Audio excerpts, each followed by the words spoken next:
안녕하세요. 크립토TV입니다. 이번 시간에는 최근 3개월간 비트코인을 4조 원어치 사서 지갑 순위 3위에 오른 고래가 있다는데요. 거기가 블랙락이라는 소문이 있습니다. 내용 살펴보시죠. 신비한 지갑이 최근 3개월, 4개월 사이에 11만 8천 개의 비트코인을 샀다는 소문이 돌았습니다. 이건 소문이 아니고 팩트고요. 세 번째로 큰 비트코인 지갑에 올랐습니다. 이게 한화로 하면요, 약 4조 원어치라고 합니다. 근데 이게 누군지는 밝혀지진 않았던 거죠. unknown entity라고 해서 누군지는 모르겠지만, 뭐 여러 가지 추측이 나옵니다. 뭐 이제 비트코인 본위제를 실시하는 어떤 국가일 것이다. 또 이제 블랙락이 최근에 현물 ETF 신청을 했기 때문에 블랙락이 아닐까 하는 추측도 있었고요. 그 이유가 뭐 완전 이렇게 추측성만은 아닌 게 코인베이스에서 이제 블랙락이 비트코인 이제 현물 ETF 신청을 했기 때문에 선 매입을 한 게 아니냐. 블랙락은 코인베이스 주식도 많이 들고 있고요. 제휴를 했고 ETF를 공동으로 신청을 하기도 했습니다. 그래서 이런 추측이 나올 수 있겠죠. 주기영 대표가 뭐라고 했냐? 코인베이스에 지금 비트코인 프리미엄이 붙었다. 약 3%가 붙었는데요. 이건 두 가지 중에 하나다. 바이낸스에서 누가 비트코인을 덤핑을 했거나 아니면 코인베이스에서 고래가 지금 엄청나게 비트코인을 사고 있거나 그 두 가지 중 하나라고 했는데요. 코인베이스는 대부분 미국에 있는 기관 투자자들이 이용하는 거래소이기도 하죠.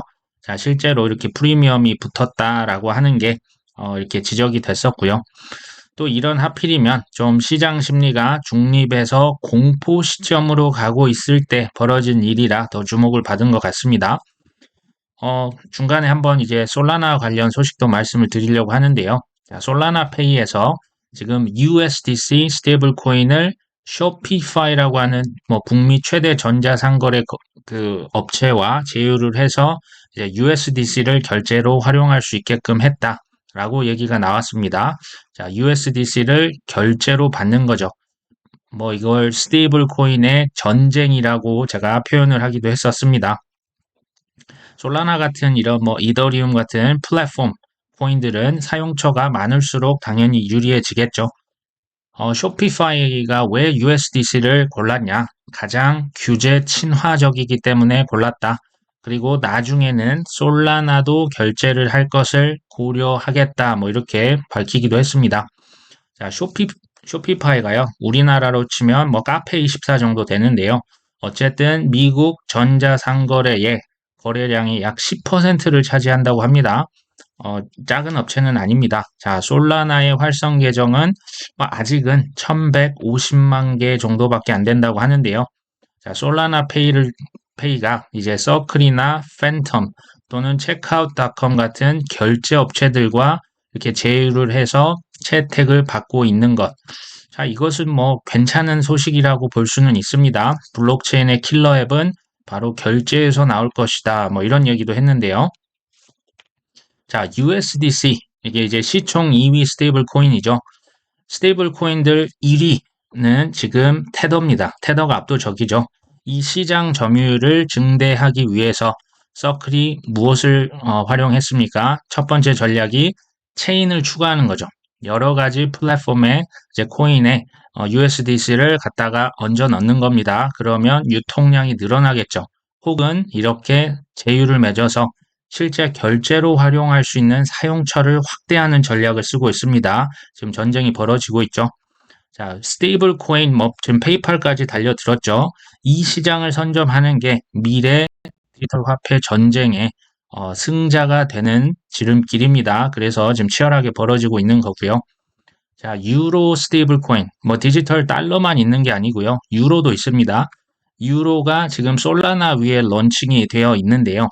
이게 디지털 유로가 유럽의 코인 관련법이 바로 미카라고 있습니다. 미카와 이 100%그 합법적으로 그 충족 그 규제를 다 만족시킬 것으로 예상된다라는 기사가 이렇게 떴네요. 장점만 말씀을 드렸기 때문에 단점은 뭐냐? FTX 알라메다가 제일 많이 들고 있었던 코인 중에 하나가 바로 솔라나였죠. 그리고 과거에 이게 더 치명적이네요. 수차례 가동이 중단된 적이 있습니다. 이건 좀 치명적일 수가 있겠죠. 장단점이 분명히 상존합니다. 근데 이제 제 개인적인 생각은요. 증명할 수 있으면 기회가 있습니까? 저는 기회가 없다고 봅니다. 자, 어찌됐든 다시 돌아봅니다. 블랙락이 11만 8천 개의 비트코인을 샀냐? 자, 이게 누가 샀는지 뭐 제가 이따 말씀을 드리겠습니다만 팩트는 뭐다? 누군가가 비트코인, 지금 아무래도 상대적으로 헐값에 대량 매수했다. 이건 팩트입니다. 자, 그 unknown 주소가 이제 과연 누구의 지갑이냐? 여기 보면 뭐 Arkham Intelligence라고 하는 분석 업체가 밝혀냈습니다. 누구냐? 로빈후드 지갑으로 밝혀졌습니다. 로빈후드는 미국의 그 주린이들의 뭐 주식하는 앱이기도 하고요. 코인 앱이기도 하죠. 이제 코인도 팝니다. 이게 지금 어마어마하네요. 이게 지금 거의 4조 원이 넘는 돈을 비트코인으로 갖고 있었습니다. 지금 세계 1위 지갑은 바이낸스라고 합니다. 자, 2위는 비트파이넥스, 3위가 로빈후드죠. 4위도 바이낸스 콜드 월렛이라고 하는데요. 아무래도 이제 코인 거래소에서 비트코인을 많이 쟁여놓고 또 무슨 일이 있을지 모르기 때문에 1, 2, 3, 4위가 다 코인 거래소라고 보시면 될 것 같습니다. 자, 블랙락이나 피델리티 같은 기관들은 절대 대놓고 비트코인, 이더리움, 폴리곤 이런 거 사지 않습니다. 대신에 채굴 기업, 거래소에 주식을 매수한다고 제가 수차례 말씀을 드렸었죠. 이런 일을 할 친구들이 아닙니다. 자, 어찌됐건, 젤이라고 하는 친구는 지금 RSI가 비트코인 굉장히 낮아졌다. 상대 강도 지수가 낮을 때가 매수 기회가 아니냐 이런 얘기 했는데요. 지금 빨간색 지점을 보시면 비트코인이 RSI가 이 줄 밑으로 이제 뚫고 내려온 거죠. 이때가 이제 특히 빨간색이 최적의 매수 기회였다. 지금 얘기를 하고 있는 거고요. 노란색은 이 선에 지금 닿았을 때를 얘기합니다. 21년도 부처빔을 기억하실지 모르겠습니다. 그리고 테라루나, 그 다음에 FTX 사태 때 이 선에 맞닿았었죠. 자, 어찌됐건 두 가지 중에 하나일 것이다. 첫 번째, 여기서 더 내려갈 수 있습니다. 더 실제로 내려갔었던 적이 있었죠. 두 번째, 거의 바닥 근처이기 때문에 곧 바닥을 찍고 여기서 더 오를 것이다. 글쎄요, 1번과 2번 뭐가 맞을지 미래를 100% 예측하는 거 불가능합니다. 바닥을 잡는 것도 불가능합니다. 자, 저희가 이제 할 수 있는 최선이 있다면 여유 현금이 있다면 조금씩 추매하기는 매우 좋은 시기이다. 저는 이 말에 동의를 합니다.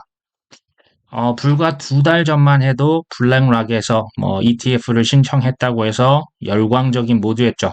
하지만 불과 2달 후에 리플 뭐 SEC에서 SEC가 항소를 한다더라. 그레이스케일과 SEC 소송이 재판이 연기가 됐다더라. 스페이스X에서 비트코인을 전량 매도했다더라. 뭐 이런 소문 때문에 갑자기 차갑게 식었죠. 하지만 자, 크립토에 대한 확신이 있는 사람들 뭡니까? 이거 다 소음에 불과하다라고 저는 생각을 합니다.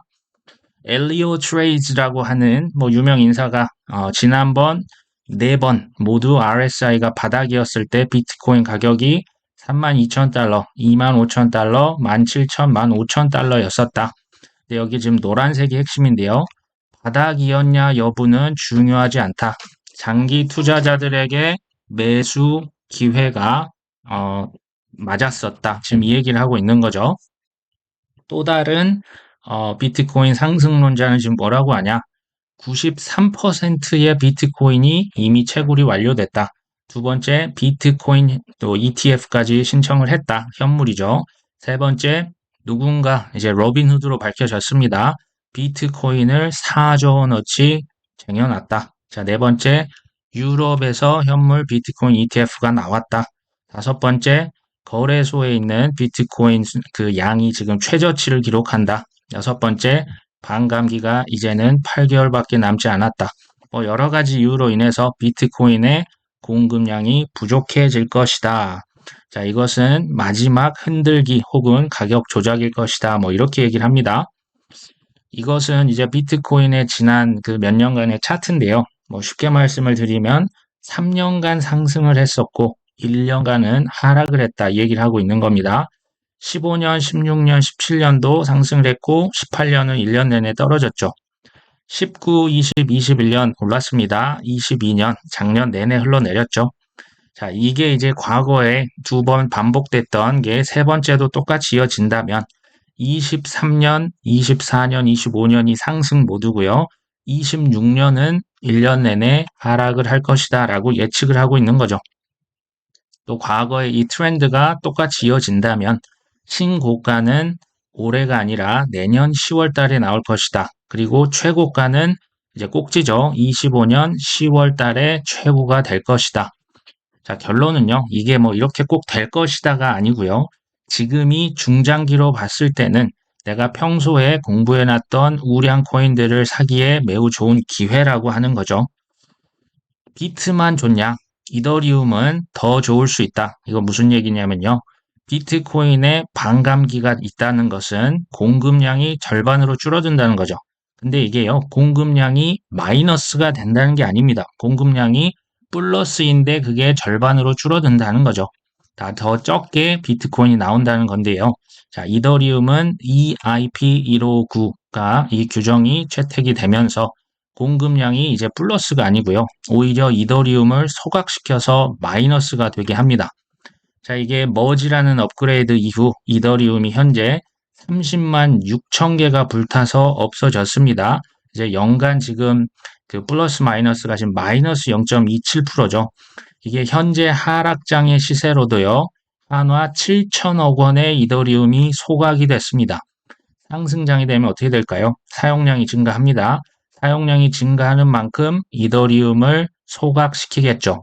그 양이 늘어날 겁니다. 더 희소한 자원이 될 수 있다는 얘기겠죠. 어떤 분들은 당연히 동의하지 않으실 수 있을 겁니다. 자, 비트코인은 15,000달러, 심지어 10,000달러까지 갈 것이다 라고 하는 분 당연히 있습니다. 그 이유로 글로벌 경기 침체의 위험성을 언급을 하죠. 빚이 많다, 고금리다, 그리고 이제 중국발 여러 국가에서 부동산 위기 계속 불거지고 있죠. 이게 사실 미국, 중국, 일본, 유럽, 또 우리나라, 중남미 할 것 없이 전 세계에서 글로벌 경기 침체가 나올 수 있다. 그러면 자산 가격 얼마든지 폭락할 수 있다는 의견, 저도 10분 공감을 합니다. 자, 제 생각을 굳이 이제 여기서 여쭤보신다면 저는 시장의 긍정론자가 아니고요. 대긍정론자입니다. 시장을 저는 특히 크립토 시장 아주 밝게 봅니다. 제가 9년 전부터 이걸 계속 봐왔지 않습니까? 그때는 사실 이더리움도 없었죠.